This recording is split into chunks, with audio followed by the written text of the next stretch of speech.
What happens when the camera stops rolling and the real drama unfolds behind it? In Hollywood's golden era, a handful of legendary directors earned fame for their films, but infamy for treating actors like disposable props. Tonight, we pull back the velvet curtain to reveal the tyrants no performer ever wanted to face, and the chilling reasons why entire casts prayed for someone else in the chair.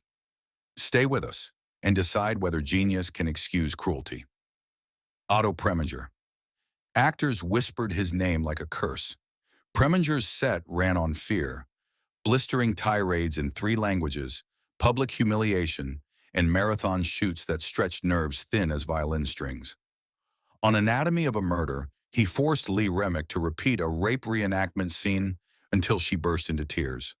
On St. Joan, he shaved Jean Seberg's hairline himself, dismissing her sobs as good for authenticity. Crew members swear his favorite pastime was watching actors squirm. Any sign of weakness invited fresh torment. Preminger believed pain mined truth. He bragged that humiliation burns away vanity. The cost? Stars fled future collaborations, and even marquee names demanded no Preminger clause in contracts. Off-screen, he cultivated a civil veneer, hosting Viennese-style dinners, but insiders recall every toast felt like a hostage video. Critics hailed his realism. Actors called him a sadist pretending to be Freud. In the end, his films won awards, yet his reputation stayed radioactive. Proof that brilliance doesn't warm a frozen heart. Erich von Stroheim. Von Stroheim promised art and delivered agony. For greed, he ordered extras to endure Nevada's 120-degree desert in wool suits while he lounged under a parasol. Budget soared to $500,000, astronomical for 1924, because he demanded real gold dentures for a close-up and forced actors to live in squalor, mirroring their characters. His mantra, reality or nothing, that nothing often meant no lunch, no shade, no mercy. Crew members collapsed. Star Gibson Gowland lost 30 pounds. MGM finally seized the footage and slashed the 9-hour epic to 2, cementing von Stroheim's exile.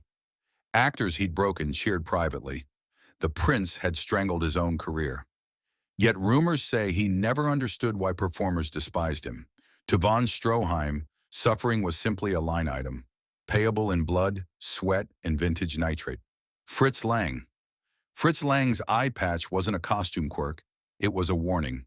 His sets felt like military camps.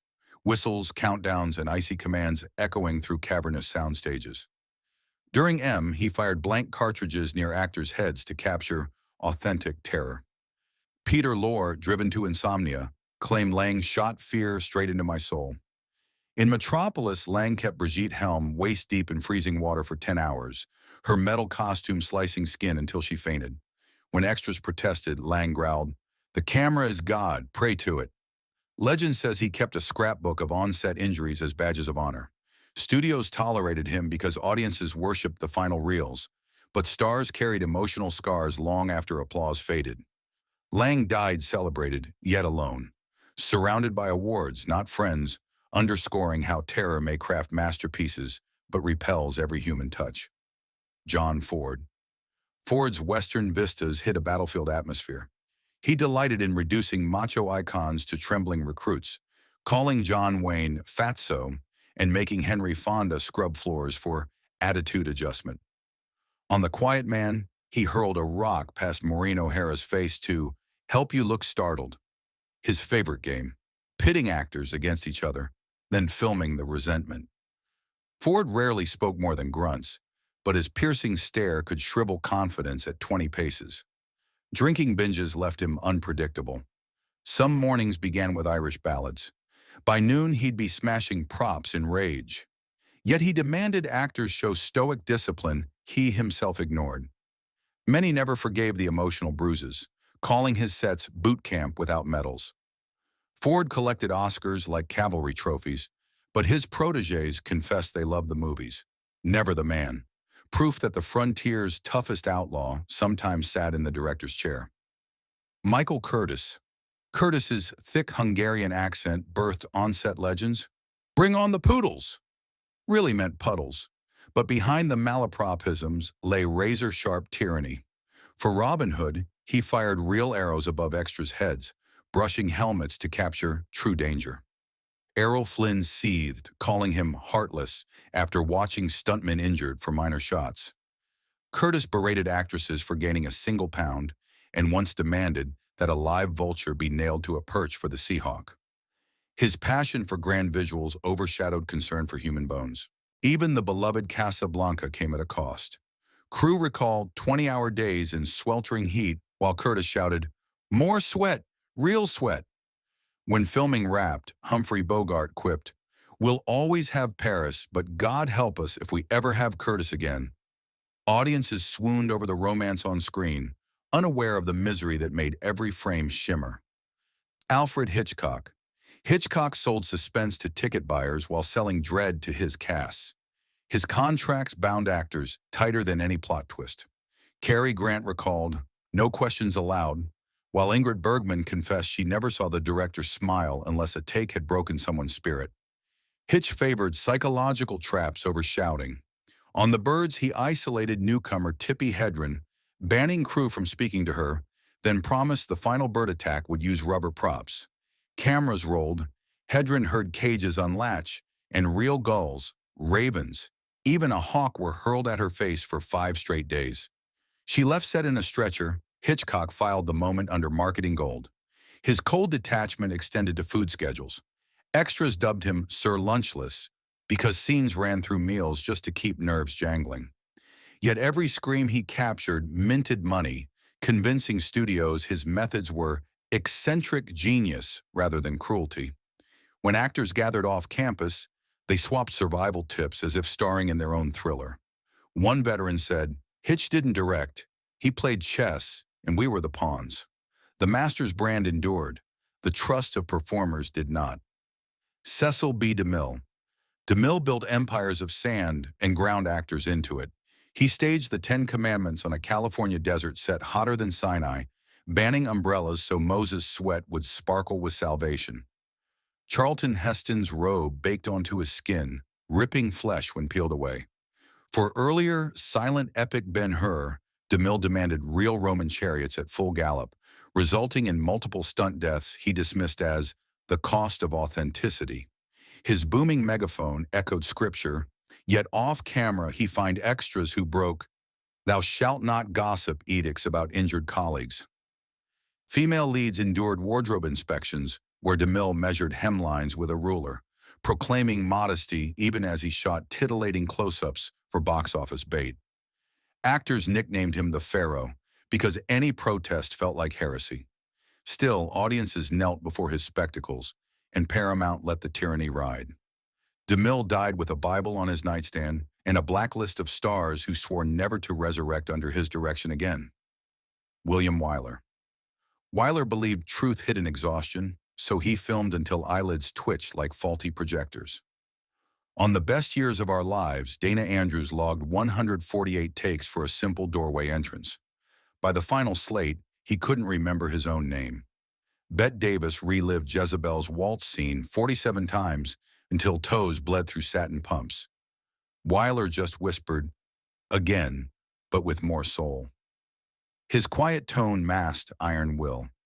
If an actor questioned motivation, he slid the script forward and said, "Motivation is printed here. Read faster." The Academy adored the polish, awarding Wyler a record 12 nominations for Best Director. Yet performers dreaded hallway footsteps, signaling another retake. Humphrey Bogart joked that signing a Wyler film meant kissing your weekends, sanity, and vocal cords goodbye. Crew stocked aspirin like props. When the director finally yelled "print," relief felt like parole, but friendships lay in ruins. Wyler's legacy shines on film school screens. Behind that glow echo the sighs of broken throats. Josef von Sternberg. Von Sternberg draped silver nitrate like couture, but the price tag was human comfort. He sculpted light with cigarette smoke, forcing Marlene Dietrich to inhale until pupils dilated for his desired veiled glow. If her eyelids fluttered, he yelled, "The lens sees your weakness." Sets were sealed saunas, windows nailed, vents blocked, to contain atmosphere, leaving actors woozy. Von Sternberg's obsession with Dietrich's cheekbones led him to design special arc lamps so hot they blistered co-stars standing nearby. Crew joked he shot movies with a jeweler's loupe, searching for flaws invisible to mortals. Dialogue received little love. He told actors, "Words are noise. Stand still and be poetry." Such disdain bred open revolt. Supporting players begged to be killed off early to escape further torture. Studios eventually tired of ballooning costs and mutinous casts, exiling von Sternberg to smaller productions. His films sparkle like decadent dreams, but survivors remember a nightmare ruled by a single, merciless aesthetic. Victor Fleming. Fleming's temper cracked like thunder. During The Wizard of Oz, he slapped Judy Garland mid-scene for giggling, then insisted cameras keep rolling to capture her tears. The Munchkin actors received no bathroom breaks in sweltering costumes because Fleming wanted disciplined dwarfs. On Gone with the Wind, he forced Vivien Leigh to run staircase takes until her corset bruised ribs. When she fainted, he scolded, "Scarlett never faints, she manipulates." Fleming's machismo extended offset. He settled creative disputes with fists, once punching screenwriter Sidney Howard so hard the typewriter dented. Crew learned to read barometric pressure. If Fleming arrived sober, a light drizzle. If whiskey-soaked, Category 5 hurricane. Yet studios hailed him as a man's man who could finish problem pictures fast. Actors felt differently. Clark Gable later confessed he loved the movie. "But I wouldn't entrust Fleming with a house cat." Fleming died of a heart attack at 59, hailed as Hollywood royalty, while many of his former stars toasted the fact that the storm had finally passed. David Lean. When David Lean pointed his lens toward infinity, actors braced for an endurance trial. Lawrence of Arabia became legend for its dunes and doom. Lean ordered Peter O'Toole to ride a camel across burning sand until blisters burst through his boots, then demanded a fresh take, without the limp. Omar Sharif's entrance, tiny dot blooming from the horizon, required 2 days of 130-degree heat and a precise cup of coffee timing cue that kept resetting whenever a mirage shimmered. Lean believed nothing on Earth should move unless he moved it. So he red-flagged clouds, delayed scenes for wind, and once pushed a shoot back an entire week because Desert Shadows lacked poetry. Water rations? Actors got half what the camera crew enjoyed. Lean said dehydration etched nobility on a face. When technicians protested, he barked, "History won't care how you feel, only how it looks." The film won 7 Oscars, but O'Toole later called the process sunburned madness disguised as art. Lean's lofty horizons left scorched morale in their wake, earning him a place among cinema's most beautiful tyrannies. Henry Hathaway. Hathaway's handshake felt like barbed wire, an omen of the shoot to come.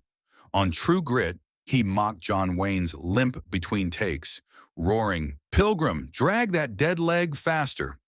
Wayne swallowed his pride, but Glenn Campbell cracked, storming off set after Hathaway hurled a saddle at him for flubbing dialogue. Earlier, during Niagara, Hathaway forced Marilyn Monroe into the icy river above the falls, insisting authentic shivers sold danger. She emerged blue-lipped, and he still yelled, "Again!" Crew members said he judged courage by how many bruises an actor hit at rap. His mantra, "Pain prints on film," carved itself into studio folklore. Hathaway's westerns galloped across screens, yet performers who survived swore never to ride with him again. Proof that the director's bullwhip cracked louder than any six-gun. Sam Wood. Sam Wood championed wholesome Americana on celluloid while terrorizing casts with drill sergeant zeal. At dawn call times, he marched extras like infantry, barking, "Eyes front," and docking pay for yawns. Pride of the Yankees appears heartfelt, but Gary Cooper privately endured Wood's fury over unathletic posture, repeating jersey buttoning 70 times until fingers bled. Paulette Goddard wept behind set walls during Kitty, punished with endless retakes because Wood claimed her smile leaned communist. Indeed, he kept a pocket notebook of suspected Reds. Actors felt every note might end careers. When the real HUAC hearings began, Wood volunteered testimony, confirming fears that working for him meant both emotional scars and political peril. Hollywood loved his flag-waving finales. performers learned that patriotism in his hands felt like a bayonet at their backs. King Vidor. Vidor envisioned epics carved in granite, and he expected actors to pose like statues, no matter the toll. On Duel in the Sun, he forced Jennifer Jones to ride under Texas sun for 15 straight hours so dust would cake her tears into tragic pearls.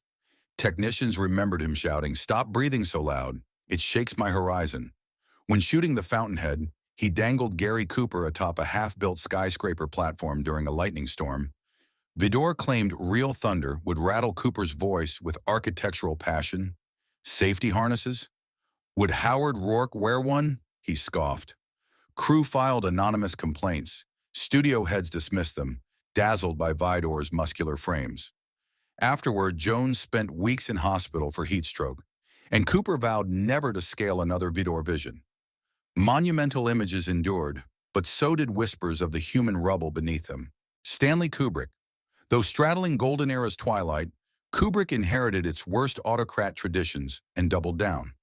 Spartacus previews began with jokes about 10-take Stanley, yet by Paths of Glory he was demanding 60 explosions per shot, resetting trenches until Kirk Douglas trudged in circles through real mud mixed with animal entrails for smell the lens can feel. Moving into Lolita, Kubrick rewrote scenes hourly, trapping James Mason in a caravan so long he missed his daughter's graduation. But it was The Shining that sealed the myth. 127 takes of a simple doorway exchange left Shelley Duvall physically ill, clumps of hair falling out under relentless stress. Kubrick never raised his voice. He weaponized calm, asking for just one more until dawn. Actors described the experience as hypnosis by torture, emerging with career-defining performances and years shaved off their souls. His perfectionism minted cinematic milestones, yet few returned for seconds. Genius, they concluded, should come with hazard pay. We've toured 15 kingdoms where artistry reigned, but empathy was exiled. Their films glitter on silver screens, yet the echoes behind each frame are screams, sobs, and whispered vows to never work together again. Genius may dazzle audiences, but for those who lived the nightmare, it was a price far steeper than a ticket stub.